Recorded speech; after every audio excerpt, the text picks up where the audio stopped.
Alright, we're ready to cast on.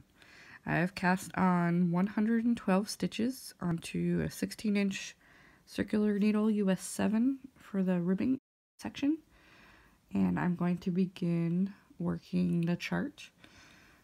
As you can see, the first stitch is a slipped stitch, and that can be awkward to work as you're joining in the round.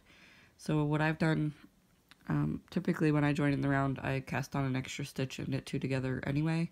So instead of working that slipped stitch first, I'm going to use my knit two together to join in the round, and then when I place my marker on the second round, I will just move it. So I've technically joined in the round using a knit two together.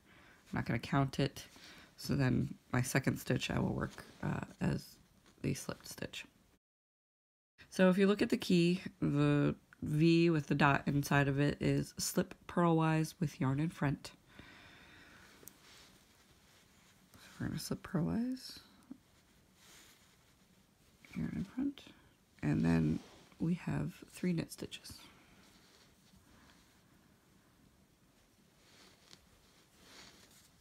Knit, knit, knit, and then working from the chart, we've slipped 1 purlwise, knit, knit, knit, and then we go back to the beginning, and we slip purlwise, knit, knit, knit, purlwise, knit.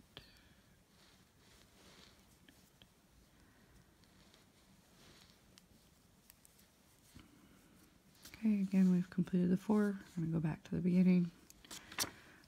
This is based off of cartridge rib, which I discovered in a stitch dictionary, and it's very interesting because you can work a pattern on the top of it, as we will with this zigzag cable, but on the opposite side you'll still have a ribbing because of the slipped stitches.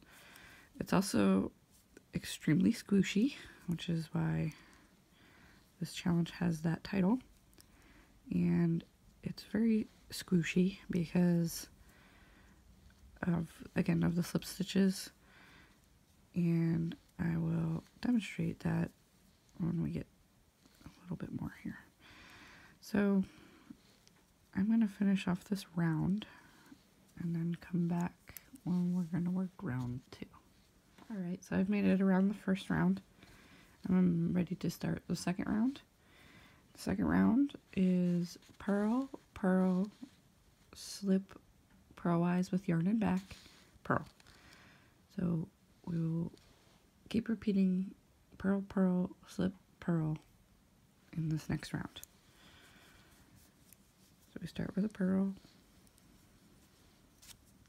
purl, slip purlwise, yarn and back, purl.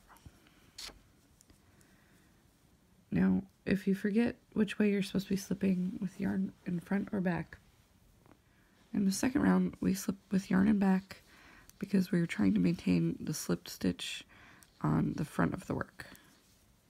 On the wrong side of the work, on the other round, we slip with yarn in front so that we maintain the slip stitch on the back of the work.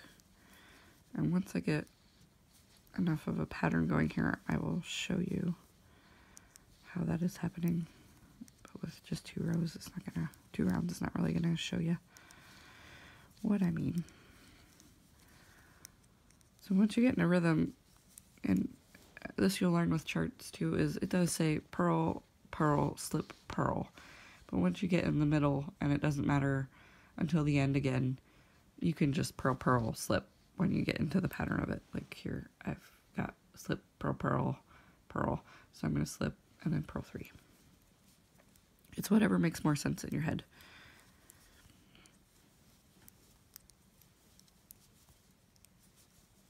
I'm going to continue along here, and then I will come back for the next round. For demonstration purposes, I did a few more rounds of just the ribbing so that you could see what we've created here. So this is the right side, and this is the wrong side. So they're pretty much reversible at this point.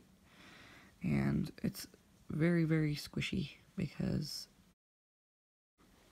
you can see the slipped stitches will end up pulling in a little bit on both sides, and it creates a much deeper rib than just a regular rib.